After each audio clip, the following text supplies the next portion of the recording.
My name is Professor Anthony Nyong, and I'm the Director of the Climate Change and Green Growth Department here at the African Development Bank.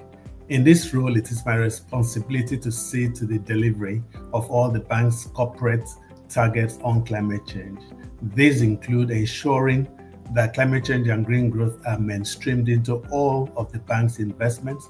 And what that means is that every of our investments is based on climate-informed designs. Second, we allocate a minimum of 40% of our investments as climate finance. This is absolutely important considering that Africa just accesses about 3% of global climate finance. And then thirdly, ensuring that we achieve parity between climate mitigation and adaptation. We've always exceeded this in favor of adaptation. As we'll be talking about it later, you will also see that about 90% of global resources, climate resources, go to mitigation. So we try to strike a balance there. And then considering the wide disparity between Africa's climate finance availability and needs of the continent, I also oversee resource mobilization efforts for climate finance on the continent, especially adaptation finance. Other positions that I've held in the bank include the head of environmental and social safeguards, head of gender, climate change, environment, and sustainable development, and coordinator of the bank's New Deal on energy. Prior to joining the African Development Bank, I was a senior program specialist at the International Development Research Center of Canada, and before then, a professor of global environmental change at the University of Jos in Nigeria. I have a PhD in geographical sciences from McMaster University, Canada.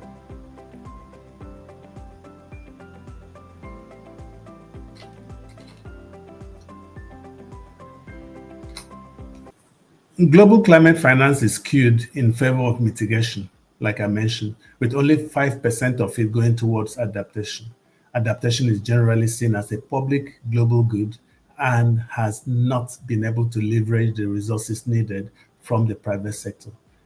As we've seen, most climate adaptation finance has come from the public sector, from the public sources. The adaptation benefits mechanism is an ingrown or in-house financing instrument developed by the African Development Bank and is designed to attract private sector investors into adaptation. This has been a challenge.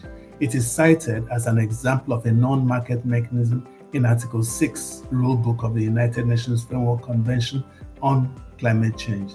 Developing countries need developed and wealthy nations to mandate their entities that emit greenhouse gases to contribute to the cost of the damage that they do by investing a certain amount. It could be, say, $5 per ton of CO2 emitted on purchasing certified adaptation benefits. This cash flow would make adaptation projects financially attractive to private sector project developers in developing countries, and it would enable them to access debt capital markets to borrow money to build their projects.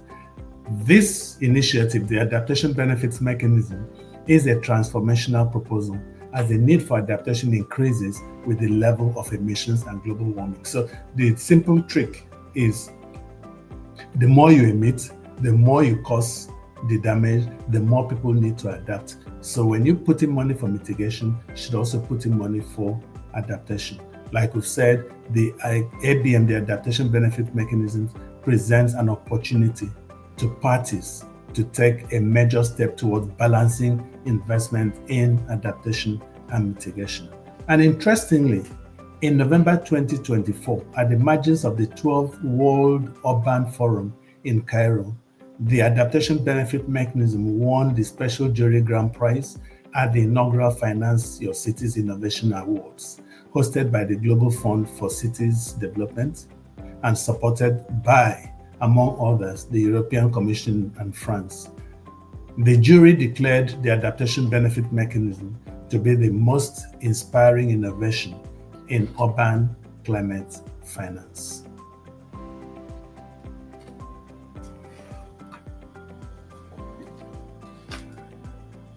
The private sector plays a critical role in the green transformation.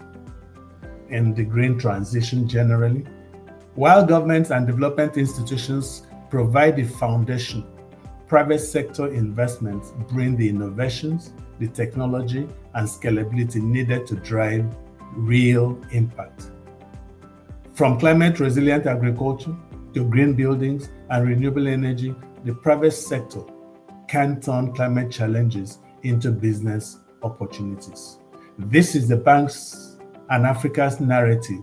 While we state that Africa needs about $2.8 trillion to implement its nationally determined contributions as agreed at COP21 or revised thereafter, this is not a sunk cost. This for us is an investment opportunity. It's a market for private sector investors because it's not the government that will be installing those rooftop solars or solar home solutions or battery storage systems. No, these are private operators. So they are a critical element in addressing climate change issues and also contributing to the green economy. However, to fully engage the private sector, we must create the right incentives, de-risking instruments, strengthening policy frameworks, and building bankable pipelines of adaptation and mitigation projects. However, private sector participation in climate change initiatives or in the green economy remain weak, particularly in Africa. There is an overhype of perceived risks, which are beyond what is normally there. So we spend most of our resources trying to de-risk private investors to enable them to come. But we've done this successfully, and we know that they are very important in addressing these issues. We've set up good initiatives. We have the Alliance for Green Infrastructure in Africa that is putting in $500 million to create an investment opportunity of $10 billion for the private sector to engage in green infrastructure opportunities. We also have created a one-of-a-kind de-risking instrument that we call Room to Run, which, working with the UK government and some private sector people who believe in the African Development Bank, who also believe in Africa, have taken the risk premium off us and then held it to allow us to have more resources to implement our projects. So that is an example that has worked well, and we're calling on partners to look into this for replication.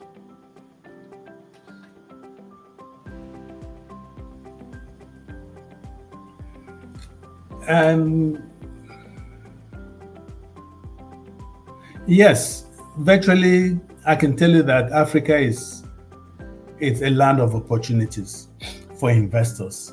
It's a land of opportunities, many investment opportunities. But let me just pick maybe three quickly. Let's look at renewable energy and energy access. I keep saying it's a shame, it's a paradox that despite the fact that Africa has vast renewable energy potential, whether you talk of solar, you talk of wind, you talk of hydropower, geothermal, but we still face significant energy access deficits. As we speak, nearly 600 million people in Africa lack access to basic electricity, affecting nearly every aspect of our daily life. From healthcare and education to economic productivity and social integration.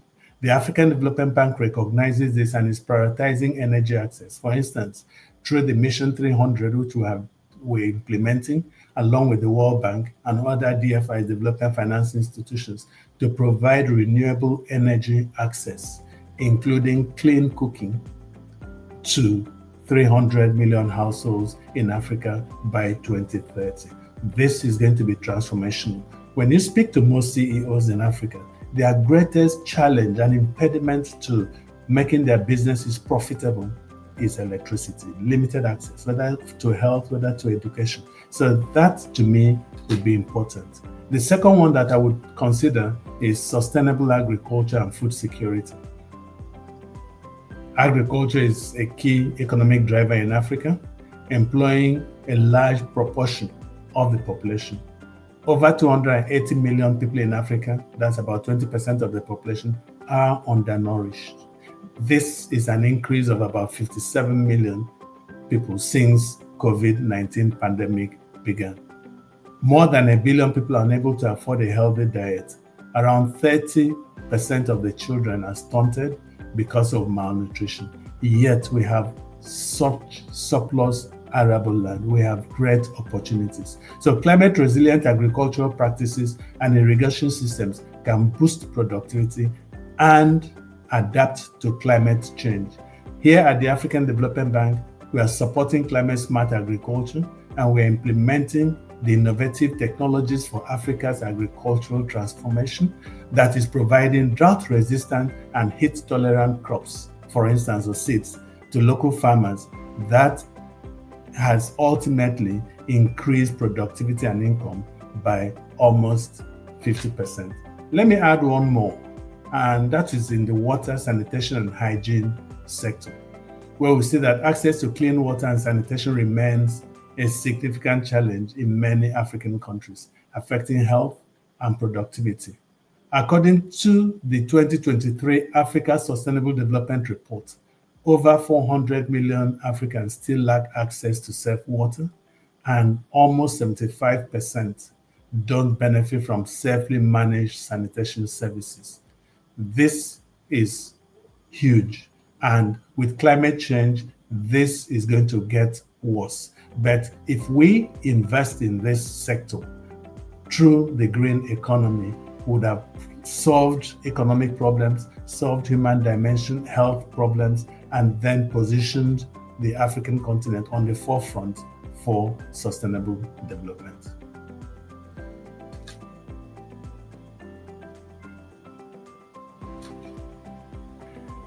Green entrepreneurship is absolutely very important and the way to go on the African continent, because Africa is blessed, for instance, with enormous and natural resources such as natural gas, critical minerals, land, sunshine, and biodiversity, including wind, but their value is poorly measured and they remain largely untapped. The continent has 65% of the world's uncultivated arable land, the second largest and second longest river, the Nile and the Congo, the second largest tropical forest, the Congo Basin, and an estimated 45% of the total global technical potential of renewable energy. So, if we have to get people to invest in Africa's future, it is in the green entrepreneurship space. So Africa's measured natural capital was estimated about $6.2 trillion in 2018, with its mineral and fossil fuel deposits respectively estimated between 290 billion and $1.05 trillion. The continent also earned estimated $40 billion in ecotourism in 2019, with an estimated 60% of its GDP coming from natural resources and essential ecosystem services. So Africa still has huge potential to benefit from its natural resources to finance its development goals. Therefore, it is very important that if we have to invest, we have to build entrepreneurship, we have to create jobs, it has to be on the African continent where these resources are.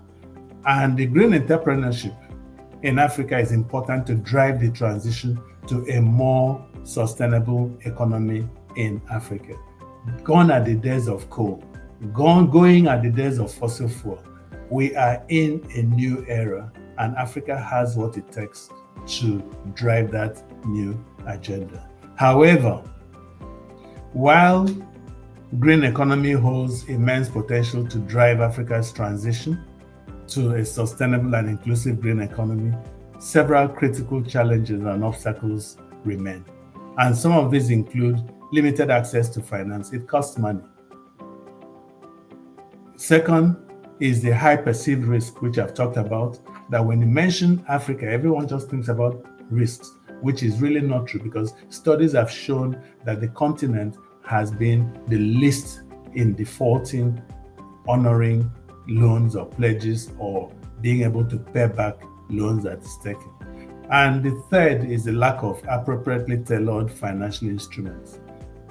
You need to understand the economy, the ecosystem, the bioeconomy for you to be able to develop the right set of instruments that can be used there. Then the fourth is the high cost of capital. Many green entrepreneurs struggle with accessing affordable financing. In many African countries, interest rates go up as much as 30, 35, 40%. When that happens, it is absolutely very difficult for oncoming entrepreneurs who are going into this space to be able to take loans at such interest rates and be able to make sense of it and then pay back. So it's quite difficult, and we have seen that all over. Then we also have barriers to climate finance themselves. That most times the limited knowledge of climate change makes it difficult for many of our private sector enterprises to go in there. They want to do it, but they just don't know how to do it. So building capacities becomes very important. And what is it that we recommend? I've talked about creating enabling environment, building capacities, and also collaboration with other partners. Nobody can address Africa's climate or the green economy issues alone. Partnerships become the way to go.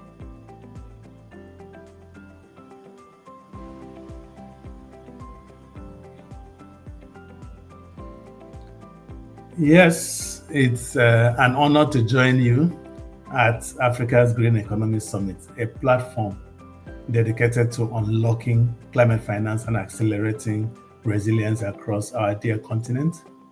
Climate change is no longer a distant threat, and it is already here and affecting the green economy completely. It is a reality we face every day, and yet amidst the challenges, there are immense opportunities to build a greener, more resilient, and more prosperous Africa. So I will be giving 3 key messages at the conference. The first is that Africa must lead the way in shaping a green and resilient future. And this requires bold action, strong partnerships, and innovative financing solutions for green and just transition in Africa. We cannot afford to treat climate and environmental finance as an afterthought. It must be at the core of our economic transformation. We just have to take the lead. We can capitalize on our underdevelopment. And as I've always said, it's easier to do it right the first time than to retrofit. 70% of our infrastructure is yet to be built. This is the time for us to think about green infrastructure.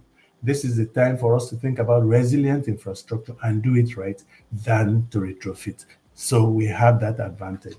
The second is that Africa has a growing youth population with median age of about 19 years. This could be an asset or a liability. For us on the continent and at the African Development Bank, we are turning this into assets. And to make that an asset, we need to create jobs for this teeming youth population. The green economy is estimated to create about 3 million jobs by 2030, and this can rise to about 100 million jobs by 2050.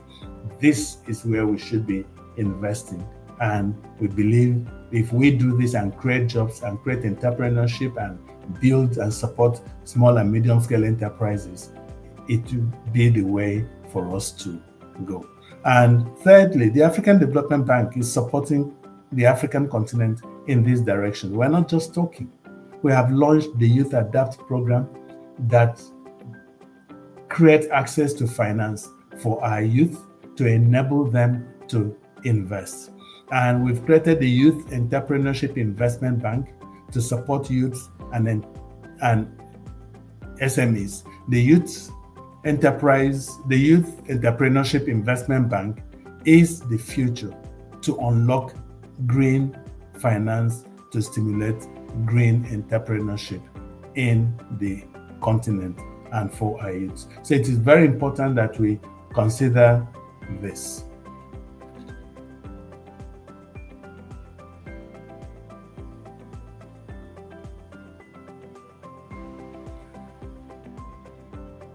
For this year's event, we've tailored it to our youth, to investments, to entrepreneurs, and so on.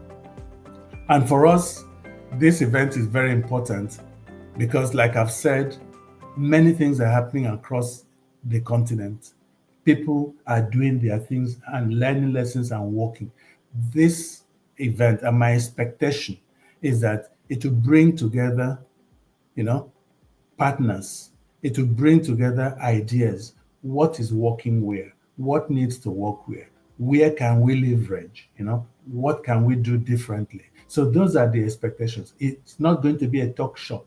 I don't expect that to be, but I expect to see where deals are going to be struck, where investors are going to be able to reach out to people that finance investments, and where in financing or investment organizations will identify opportunities for investments.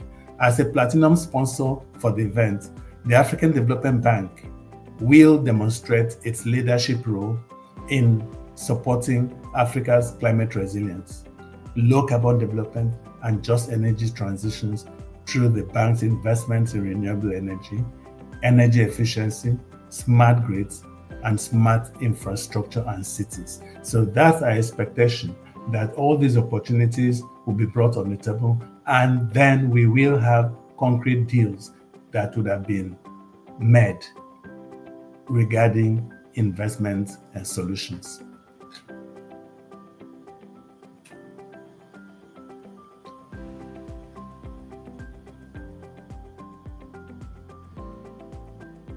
Yeah, like I've said, this is very important for us as a continent. Many people don't fully understand how Africa is, the opportunities. What they see most is the risk. But when they get in contact with investors who have actually invested and made comfortable internal rates of returns on their investments, and people are not owing, they are paying back, I think it will encourage more people to come onto the continent. Like I've said, most of the risk we have on the continent is perceived risk.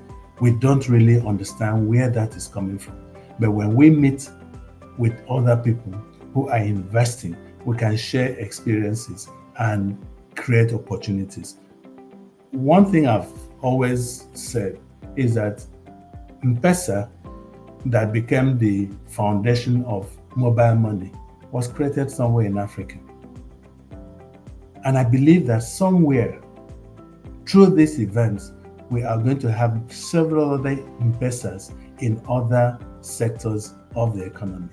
So let's get together, let's meet at this conference, and let's not reduce this to another talk shop. Let's create business partnerships and investment relations.